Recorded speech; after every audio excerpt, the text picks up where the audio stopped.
Hola a todos, bienvenidos una vez más a Por Amor al Saber.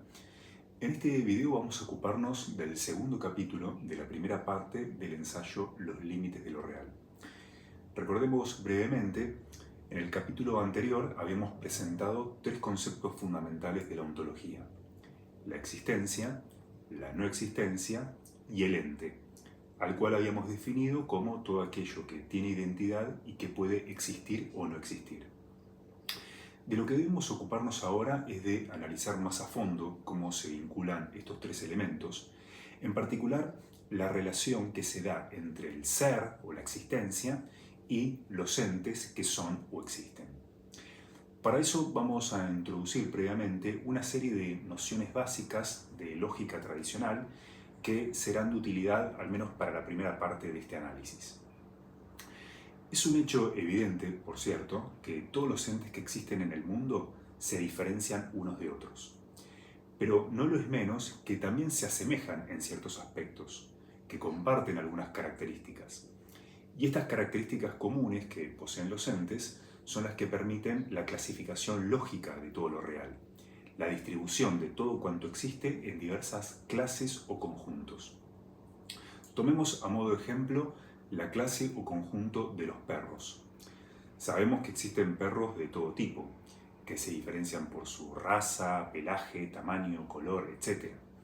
Pero también nos parece razonable suponer que algo en común deben tener, algo por lo cual decimos de todos ellos que son perros, y que posibilita asimismo su agrupación dentro de un mismo conjunto. Así pues, una clase o un conjunto es aquello que permite aunar toda una multiplicidad de individuos en virtud de algún rasgo común. Los lógicos suelen distinguir entre extensión y comprensión de un conjunto. La extensión no es otra cosa que la totalidad de los miembros que lo integran. Por ejemplo, la extensión de la clase de los perros serían todos y cada uno de los perros que existen. Desde luego, una clase es tanto más extensa cuanto mayor número de miembros contenga. Por su parte, la comprensión es la colección de propiedades, características necesarias y suficientes que un individuo debe poseer para pertenecer a una clase dada. Por ejemplo, para pertenecer a la clase de los triángulos es preciso cumplir con el siguiente requisito: ser un polígono de 3 lados. De esta manera, la comprensión de la clase de los triángulos es polígono de 3 lados. Entre las clases pueden darse distintos tipos de relaciones. La relación más básica es la de inclusión. Se dice que una clase está incluida dentro de otra cuando la extensión de la primera es una parte de la extensión de la segunda. Dicho de otra manera, si un individuo pertenece a la primera clase, entonces también va a pertenecer a la segunda, pero no a la inversa. Por ejemplo, la clase de los mamíferos está incluida dentro de la clase de los vertebrados, puesto que todo mamífero es vertebrado, pero no todo vertebrado es mamífero. La relación de inclusión permite, asimismo, fundamentar la distinción lógica entre géneros y especies. Si una clase A incluye a otra clase B, se puede decir que A es un género, en sentido lógico, de B, y que B, a su vez, es una especie, también en sentido lógico, de A. Retomando el ejemplo anterior, podríamos decir que la clase de los mamíferos es una especie de la clase de los vertebrados, la cual constituye el género. Naturalmente, el género siempre posee mayor extensión que cada una de sus especies, puesto que abarca un mayor número de elementos. Como contrapartida, el género es siempre más pobre en comprensión, y esto por una razón que es evidente. Para pertenecer a una especie dada, además de poseer aquellas características que determinan la pertenencia al género de dicha especie, es necesario añadir aquellas que son exclusivas de la especie misma. Eso que Aristóteles daba en llamar diferencia específica. Por ejemplo, los cuadrados son una especie de rectángulos.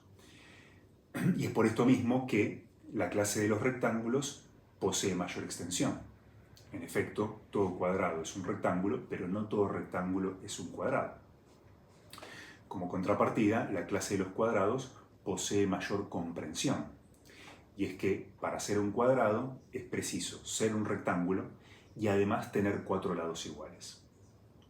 Como podemos ver, cuando descendemos desde los géneros hacia las especies, se reduce la extensión, pero se enriquece la comprensión.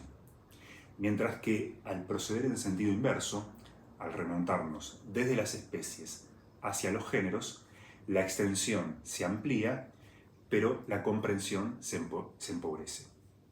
Si continuásemos en progresión ascendente hacia géneros cada vez más amplios, deberíamos llegar, teóricamente, a la clase más extensa de todas, aquella que todo lo abarca, lo que podríamos llamar el género supremo o absoluto, la clase de la cual todas las demás serían sus especies, sin ser ella especie de ninguna.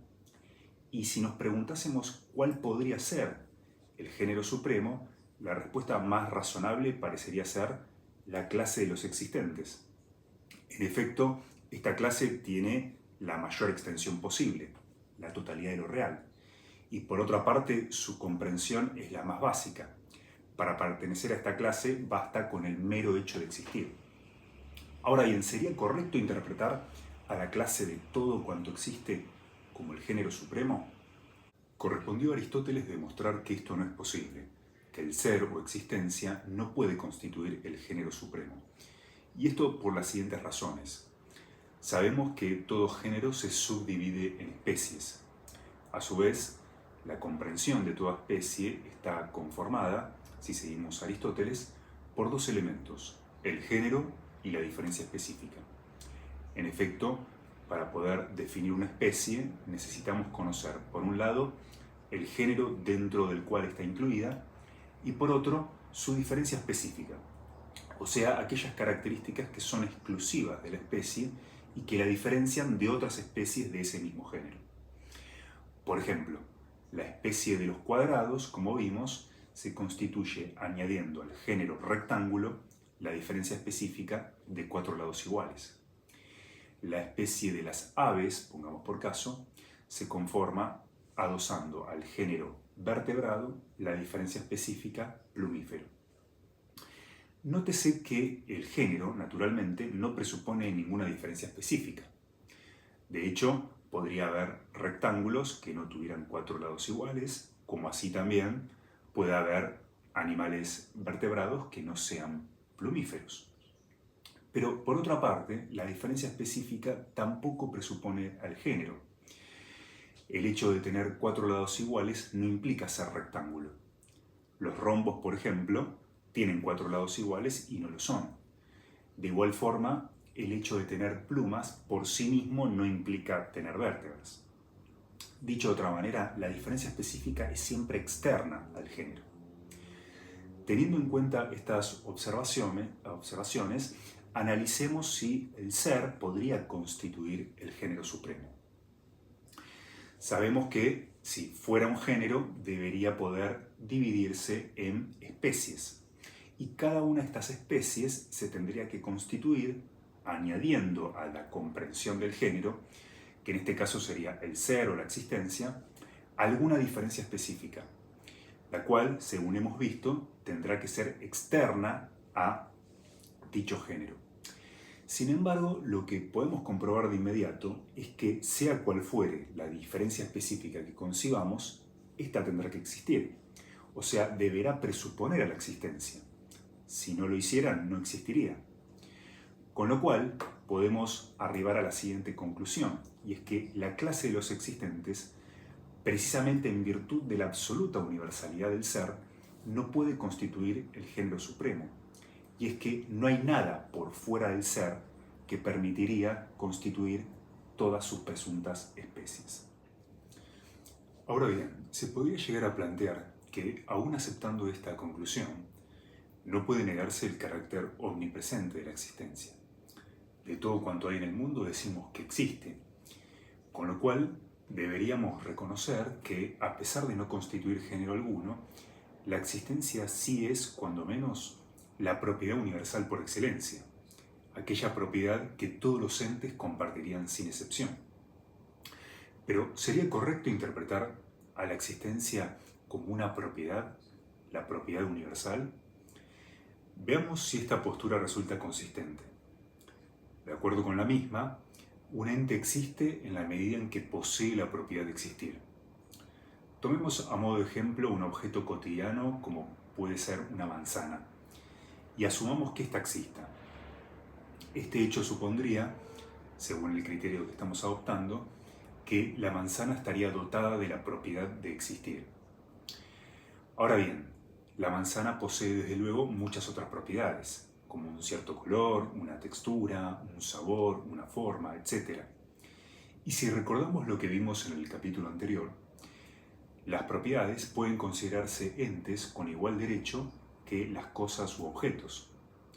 De esta manera, podemos decir que las propiedades de la manzana existen tanto como la manzana misma. Y así, además de la afirmación, la manzana existe, debemos considerar igualmente legítimo afirmar la existencia de, por ejemplo, el color rojo de la manzana, su sabor dulce, su textura lisa, su forma redondeada, etc. Ahora bien, si convinimos en que la existencia es una propiedad más, se infiere que ésta también tendrá que existir, tanto como lo hacen las otras que recién mencionábamos. Con lo cual, aunque resulte un tanto extraño, tendremos que aceptar también la validez de este otro enunciado. La existencia de la manzana existe. Esta consecuencia parece ineludible, habiendo aceptado, por un lado, que la existencia sea una propiedad y, por otro, que las propiedades sean entes que existen. Analicemos esta afirmación y veamos cuáles son sus implicancias. En ella, la existencia aparece, por así decirlo, duplicada. Tenemos por un lado a la existencia en cuanto propiedad de la manzana y por otro a la existencia de esta misma propiedad. Pero si la existencia en cuanto propiedad de la manzana existe, esto significa que ella misma también tiene la propiedad de existir. O sea, la propiedad de existir tendría la propiedad de existir. Hagamos una breve digresión. No analizaremos por el momento si una propiedad puede tener propiedades. Hay quienes sí lo aceptan. Por ejemplo, el color rojo de la manzana sería una propiedad de la manzana, pero el brillo, pongamos por caso, sería una propiedad ya no de la manzana, sino de su color. Concedamos esta interpretación y aceptemos al menos provisoriamente la existencia de propiedades de diferentes niveles o jerarquías. Así, las propiedades de un objeto se pueden considerar propiedades de primer orden, las propiedades de objetos de segundo orden y así sucesivamente. Retornando entonces a la cuestión de la existencia, podemos decir que en esta afirmación hay involucradas dos propiedades de existir, una existencia de primer orden y una existencia de segundo orden. Ahora bien, esto que ya de por sí resulta un tanto enrevesado, se complejiza sin embargo aún más si tenemos en cuenta que esta existencia de segundo orden, al ser una propiedad, también existe, con lo cual estaríamos habilitados a aceptar este otro enunciado. La existencia de la manzana existe, lo que nos fuerza a postular ahora una propiedad de existir de tercer orden. No es difícil comprobar que, procediendo de este modo, se origina inevitablemente una secuencia infinita de existencias de orden creciente. Por cierto, una regresión al infinito no es algo en sí mismo contradictorio. Sin embargo, pareciera tratarse de una interpretación excesivamente complicada del hecho en cuestión. En este punto conviene recordar el célebre principio de la navaja de Occam, aquel que sugiere, en base a un criterio de economía explicativa, optar siempre por la hipótesis más simple posible. Es decir, no multiplicar sin necesidad el número de entes que se requieren a fin de explicar un determinado hecho.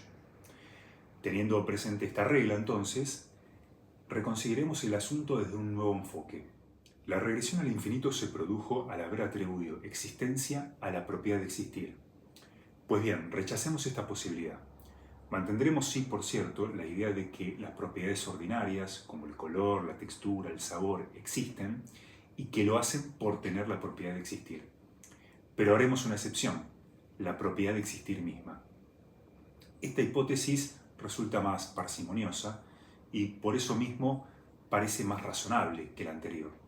Sin embargo, vamos a comprobar que a fin de cuentas resulta no menos problemática. Habíamos dicho que un ente existe en la medida en que posee la propiedad de existir. Por ejemplo, tanto la manzana como sus propiedades existen porque todas y cada una de ellas posee la propiedad de existir. Si el color rojo de la manzana, pongamos por caso, no tuviese la propiedad de existir, no existiría, y entonces la manzana estaría privada de dicho color, o sea, la manzana no sería roja. Siguiendo esta misma lógica, si la propiedad de existir de la manzana no tuviera la propiedad de existir, no existiría y la manzana, por tanto, carecería de tal propiedad, o sea, la manzana no existiría. Como podemos ver, arribamos a una contradicción lógica, puesto que nuestra hipótesis de partida asumía que la manzana sí existía. En fin, tanto si atribuimos como si privamos de existencia a la propiedad de existir, arribamos a resultados inadmisibles. En un caso se desencadena una regresión al infinito y en el otro se desemboca en una contradicción lógica.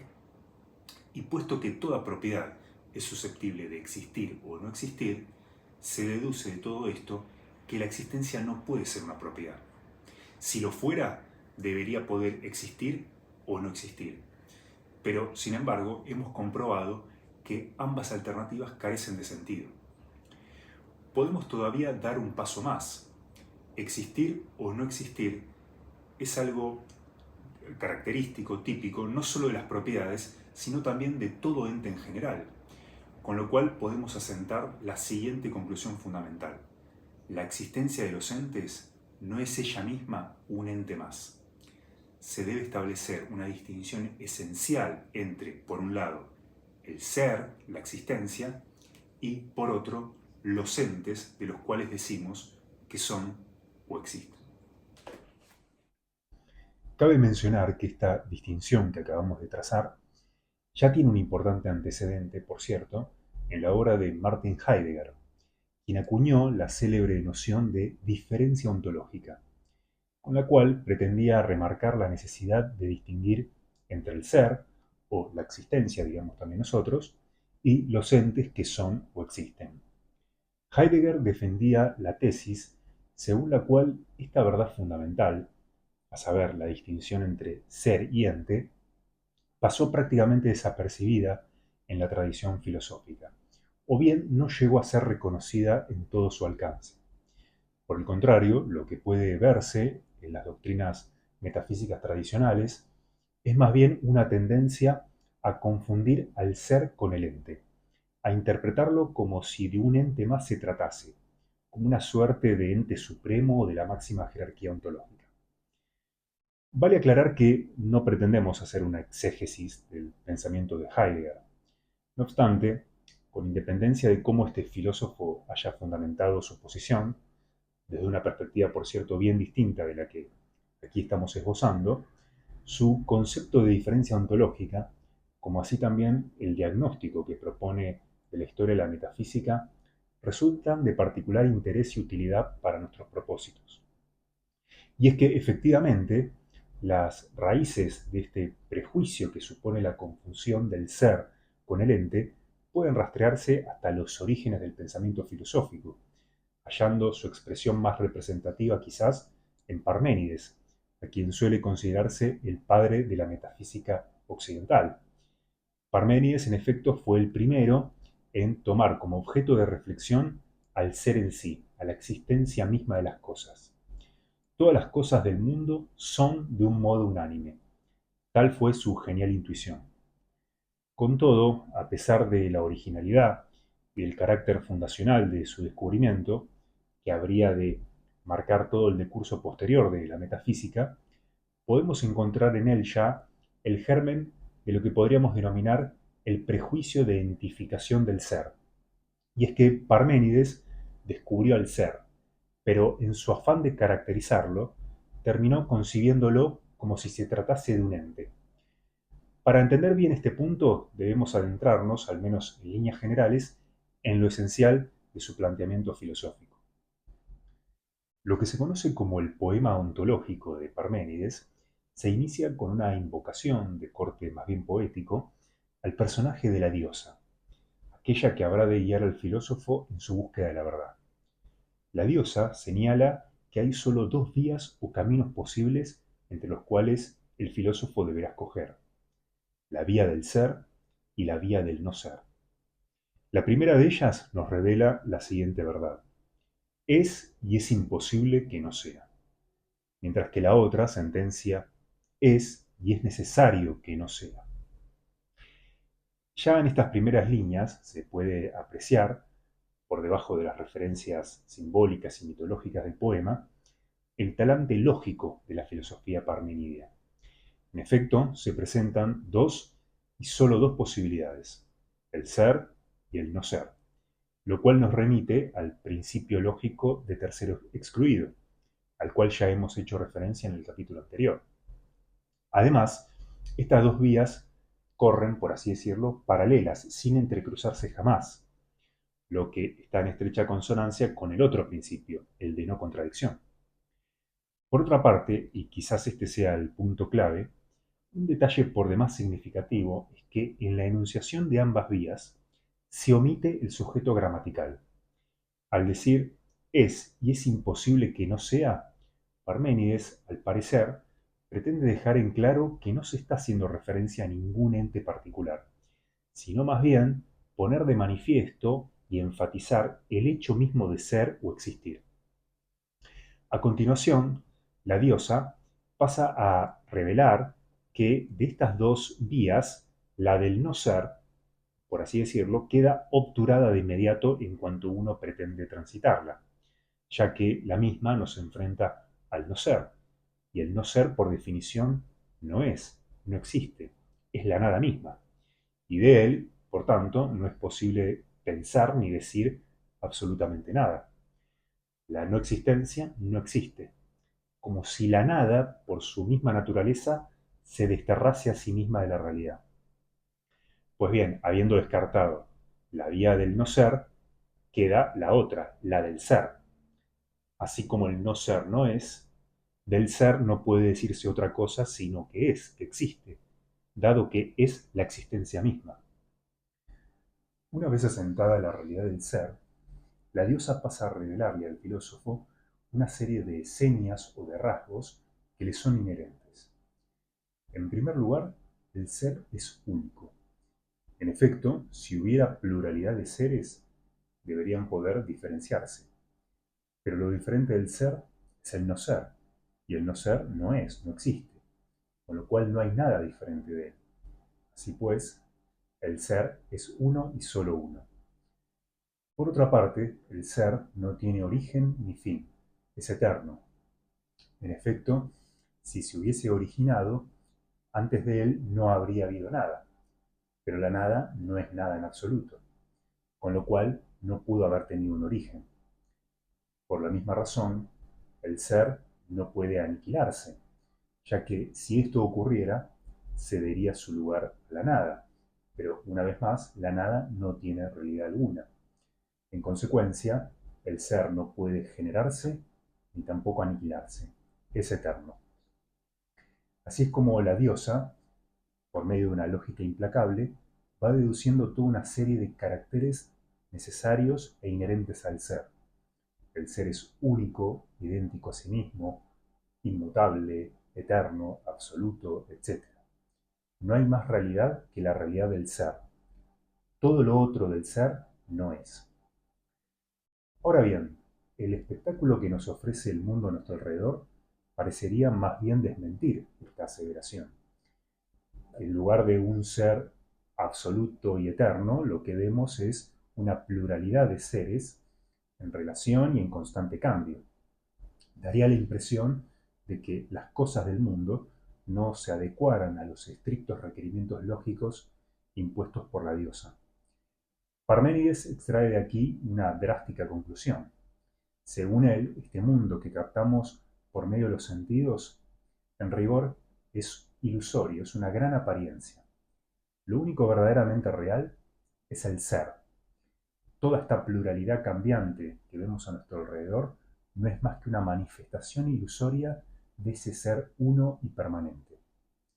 Se trata, por cierto, de una concepción un tanto extravagante que remite hasta cierto punto a las doctrinas antiguas del hinduismo, las cuales postulaban que existe una única realidad, el Brahman, un ser absoluto y eterno que persiste por detrás del velo de Maya, el velo de la ilusión, que no es otra cosa que este mundo multiforme y cambiante que se despliega ante nuestros sentidos.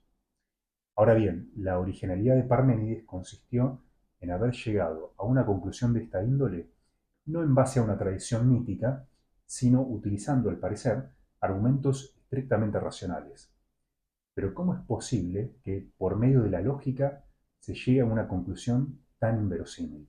Para comprender bien esto último, debemos tener en cuenta un aspecto crucial de esta concepción filosófica. Además de afirmar la exclusiva realidad del ser y su contraparte, la irrealidad de la nada, Parménides pone de manifiesto, ya en la enunciación de ambas vías, una caracterización adicional que tendrá una importancia decisiva. Y es que, respecto del ser, no se limita a decir que es, sino que añade, y es imposible que no sea. Y del no ser, no solo dice que no es, sino que agrega, y es necesario que no sea. En fin, lo que este pasaje central del poema viene a revelar es el núcleo de toda la doctrina de Parménides, la postulación de la necesidad del ser y la imposibilidad de la nada. Por cierto, podría parecer una obviedad decir que el ser es necesario y que la nada es imposible. En efecto, ¿cómo es posible que el ser, que la existencia misma, no exista? O que el no ser, la inexistencia, sí lo haga. El ser es y el no ser no es. Y sin embargo, esta última sentencia, el ser es y el no ser no es, que condensa lo esencial de la concepción parmenidia y que podría juzgarse incluso trivial a causa de su aparente obviedad, se sustenta, sin embargo, sobre un prejuicio decisivo que dista de ser obvio, el prejuicio de interpretar tanto al ser como a la nada como si fueran entes.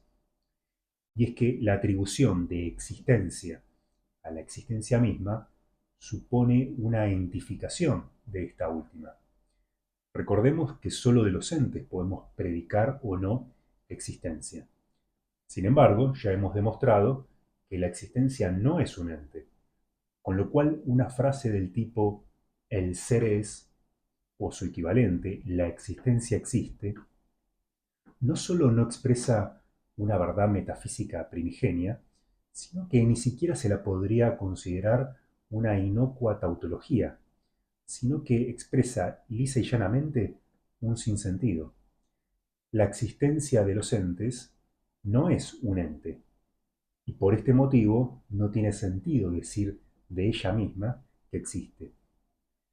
Un planteo análogo se podría hacer con respecto al no ser. Decir que la nada no existe resulta absurdo, puesto que sólo de los entes podemos decir que no existen, no de la inexistencia misma. Así pues, llegamos a la siguiente conclusión. La postulación de Parménides no solo no es obvia, sino que es absurda. Sin dudas, Parménides tuvo el mérito de haber sido el primero en llegar a la cima de la abstracción conceptual a fin de contemplar el ser en sí. Sin embargo, al hacerlo, cometió el error de entificarlo, distorsionando así su naturaleza y dejando encubierta la esencial distinción entre ser y ente. Es así como se llegó entonces a la engañosa intuición según la cual el ser es necesario y la nada es imposible. En efecto, parecería contradictorio decir que el ser no es y que el no ser es. Se supone que el ser tiene que existir y que la nada no puede existir. En relación a esto último, cabe hacer una interesante observación, y es que en este prejuicio de entificación que se incuba ya en la metafísica griega con Parménides, se fundamenta en definitiva lo que podríamos dar en llamar el horror a la nada que ha sido característico de prácticamente toda la metafísica occidental. La idea de que la nada es imposible, es decir, de que no podría no haber nada, se remonta en definitiva a este prejuicio de interpretar no solo el ser, sino a la nada como si fuera un ente. Y así, si el no ser no es, se dedujo de forma errónea que no podría no haber nada, ya que si no existiera ningún ente, entonces se supone existiría la nada misma, lo cual es absurdo. Sin embargo, hemos comprobado que este razonamiento es falaz, ya que interpreta la nada como si fuera un ente del cual puede afirmarse que no existe. Este prejuicio de identificación en el que incurrió Parménides habría de ejercer una honda influencia a lo largo de toda la historia de la metafísica. Aun cuando no se llegase al extremo de postular al ser en sí como única realidad, los sucesores de Parménides sí recogerían lo esencial de su intuición, la idea de que lo que es en un sentido pleno debe ser de un modo necesario, ser desde siempre y por siempre, sin que haya resquicios, por así decirlo, por los que pueda aflorar la nada. Este legado lo podemos encontrar ya, desde luego, en la filosofía griega. Piénsese en los átomos de Demócrito, en las ideas de Platón, en las sustancias de Aristóteles. Todas estas entidades persisten eternamente idénticas a sí mismas, impasibles a los cambios del mundo fenoménico, casi como si emularan al imperturbable y monolítico ser parmenídeo. Más tarde, con el advenimiento del cristianismo, habría de plantearse por vez primera la posibilidad hipotética de la nada, si bien más por razones de orden teológico que propiamente ontológico. Para el cristianismo, naturalmente, solo Dios es o existe en un sentido eminente. El mundo deja de poseer un ser pleno y pasa a ser una creación divina a partir de la nada. Con todo, esta creatio ex nihilo o creación a partir de la nada no supuso la concesión de una realidad originaria o primordial a la nada misma, ya que no se trataba de una nada absoluta, sino de una nada relativa al mundo creado. En este sentido, la metafísica cristiana también postula un ser necesario, solo que éste ya no reside en el mundo, como pensaban los griegos, sino en Dios. Dios se constituye en el garante absoluto del ser. De hecho, la existencia suele ser interpretada en este periodo como una propiedad inherente a la naturaleza divina. Al respecto, resulta por demás emblemático el célebre argumento ontológico de San Anselmo, del cual, dicho sea de paso, nos ocuparemos en el próximo capítulo. Según este argumento, es posible deducir la existencia de Dios basándonos en su sola definición conceptual. Dios tiene que existir necesariamente, de lo contrario no sería Dios. Como podemos ver, ya no es el ser parmenidio, sino el Dios cristiano el que detenta la existencia necesaria.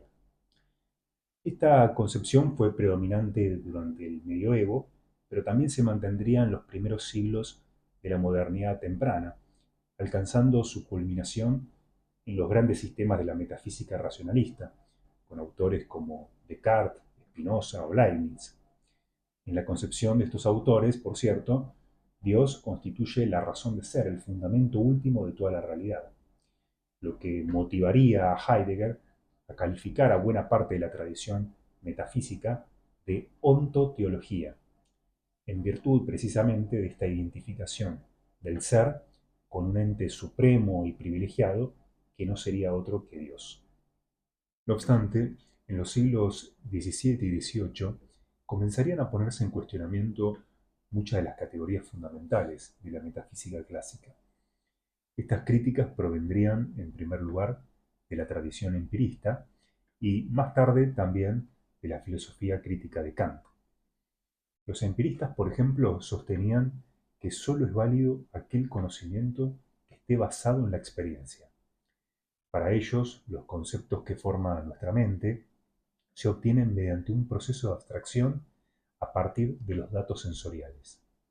Así, una noción como la de ser, para ellos no es más que el resultado de llevar este proceso de abstracción hasta el límite, tratándose por tanto de un concepto puramente vacío e indeterminado, el más apartado de la experiencia concreta. En cuanto a la noción de nada, para ellos no es más que un flatus vocis, como dirían los medievales, un mero ruido, una palabra desprovista de significado, puesto que obviamente es imposible tener experiencia de la nada misma. En lo que respecta a Kant, debe reconocerse que este fue el primero, en el marco de su crítica al argumento ontológico, en señalar que la existencia no puede ser una propiedad. Si bien las razones que él aduce son diferentes de las que nosotros hemos expuesto. Para Kant, la existencia no es una propiedad de los objetos, sino un concepto, pero no un concepto vacuo y estéril como creían los empiristas, sino lo que él daba en llamar una categoría del entendimiento, un concepto del que nuestra mente está provista y con el cual puede constituir la experiencia del mundo. Estas críticas al carácter entificado del ser serían retomadas y continuadas en los siglos XIX y XX, sobre todo por autores de tendencia positivista.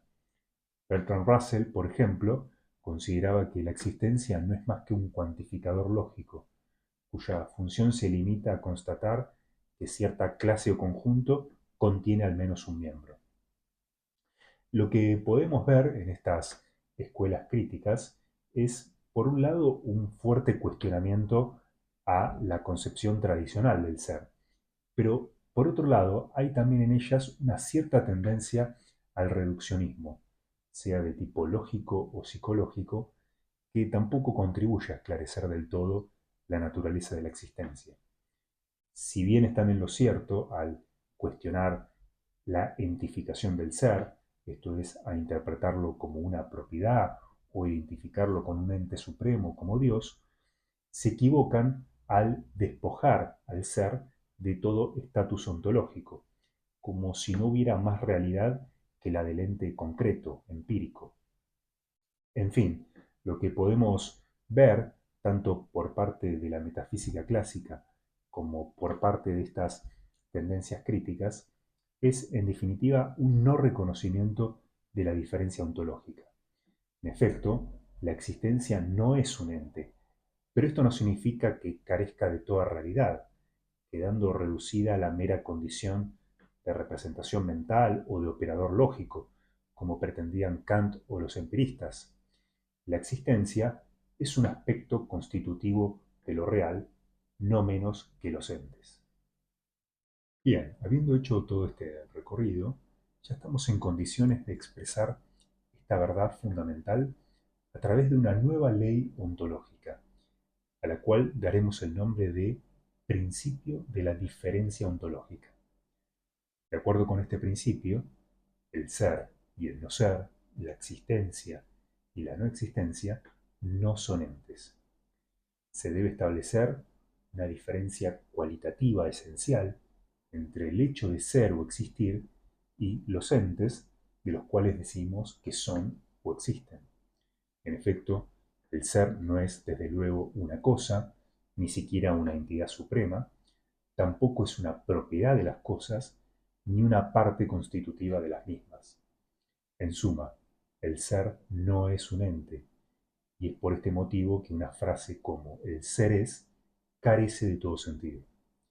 Otro tanto podemos decir naturalmente del no ser o no existencia, Esta, claro está, no se identifica con ningún ente y por esta razón una frase como el no ser no es o la nada no es resulta un completo absurdo. La existencia y la no existencia no son entes y por lo tanto no puede decirse de ellas ni que existan ni que no existan. Si bien este principio resulta un tanto abstracto en su formulación, conocer sus principales implicancias nos permitirá ahondar en la comprensión del modo en que se estructura la realidad en su nivel más básico. Analizaremos en particular dos consecuencias lógicas que se derivan de este principio de la diferencia ontológica. La primera de ellas, quizás la más obvia, es que el ser o existencia no podría darse con independencia de los entes.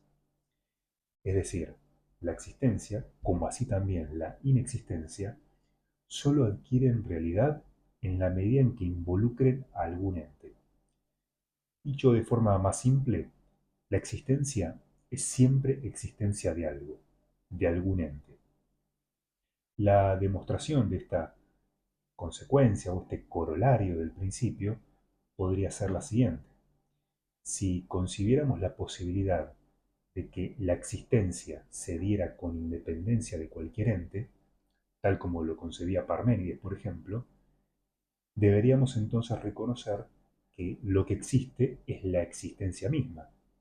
Sin embargo, según el principio de la diferencia ontológica, esto es imposible, ya que la existencia no es un ente, y de ella, por tanto, no puede predicarse existencia. Así pues, lo que se deduce de esto es que la postulación de un ser en sí, al modo parmenidio, no solo no es algo necesario, sino que es imposible, es una quimera metafísica. Otra consecuencia de suma relevancia que conlleva el reconocimiento de la diferencia ontológica es que la existencia, en cuanto tal, deja de tener un carácter necesario. Es decir, no es forzoso que deba existir algo. La idea de que tiene que existir algo necesariamente y su contraparte, que no podría no existir nada, a fin de cuentas derivan del prejuicio de identificación, de concebir al ser y al no ser como si fueran entes. Sin embargo, ya hemos demostrado que esto carece de sentido. Por lo tanto, la idea de que el ser es necesario y la nada es imposible no tiene fundamento, no es más que fruto de este prejuicio de identificación. Al respecto, cabe mencionar que esta suerte de tabú metafísico en torno a la nada, expresado en la errónea convicción de que alguna realidad debe existir por necesidad, ya que de lo contrario supuestamente existiría la nada misma, ha pervivido a lo largo de prácticamente toda la historia de la metafísica, manteniéndose arraigado incluso en aquellas escuelas o corrientes que más se distanciaron de la tradición, aunque en estos casos obedeciendo más bien a razones de tipo nociológico o lógico-lingüístico. Por ejemplo, los empiristas, como hemos visto, consideraban que es imposible tener experiencia de la nada misma. Kant, por su parte, consideraba que la permanencia de un sustrato es una condición indispensable, necesaria para toda experiencia posible. Pero aún más llamativo es el caso, en el siglo XX, de un autor tan resueltamente antimetafísico como Wittgenstein, quien consideraba que la validez de la lógica presupone la sustancia del mundo. Es decir, todo pensamiento presupone una realidad a la cual puede aplicarse. Idea esta última en la que todavía parece reverberar la vieja sentencia parmenidia: lo mismo es ser y pensar. De nuestra parte, y en base a las reflexiones desarrolladas, estaríamos en condiciones de afirmar que este inveterado prejuicio, en definitiva, carece de fundamento. Y es que es un hecho, por cierto, que existen los entes, pero podría darse el caso de que no existiera ninguno. Aunque efectivamente exista algo, llámese mundo, universo, etc., no deja de ser una posibilidad hipotética el que no hubiera nada. En fin, lo que viene a establecer este otro corolario del principio, al que podremos denominar corolario de la contingencia, es que ni la existencia del mundo es necesaria, ni su ausencia, esto es, la nada, es imposible. La totalidad de los entes bien puede existir como no existir. No hay nada en la índole misma del ser y del no ser que exija la necesidad de la existencia de los entes, ni tampoco la imposibilidad de su inexistencia. Consideremos finalmente una última conjetura acerca del ser. Ya hemos demostrado que el ser no constituye el género supremo, como así también que no es una propiedad ni ningún ente en general. Ahora bien, a pesar de que estas caracterizaciones resultaron fallidas, se podría llegar a argumentar que el ser sería una suerte de carácter, rasgo o condición universal, inherente a todo cuanto hay en la realidad. Y así, para dar cuenta de esta presunta universalidad, podríamos recurrir a un término procedente de la tradición escolástica, pero que se remonta en definitiva a Aristóteles. Me refiero al término trascendental. Un trascendental es un rasgo o carácter que trasciende todos los géneros y categorías, ya que se puede aplicar sin restricción a absolutamente todo. Ahora, ¿sería legítimo interpretar al ser como un trascendental, el trascendental por excelencia? Vamos a comprobar, si analizamos esta postura, que la misma tampoco resulta sostenible. Y esto por una razón de la mayor simplicidad, y es que los entes bien podrían no existir. Y es más, es un hecho que toda clase de entes no existen. Si la existencia fuera un trascendental, entonces la existencia de cualquier ente tendría el carácter de una necesidad inexorable. Todo ente debería existir por su sola condición de ente. Y así, que un ente no existiera sería tan absurdo como que un triángulo no fuera polígono. Sin embargo, sabemos que esto no es así, que la existencia no va adosada al ente como si le fuera intrínseca. Un ente puede existir, pero también puede no existir, con lo cual sería incorrecto interpretar la existencia como si se tratase de un trascendental. Bien, con esto damos por finalizada esta exposición que espero haya sido de su interés. Esto es todo de mi parte, que estén bien y hasta el próximo video.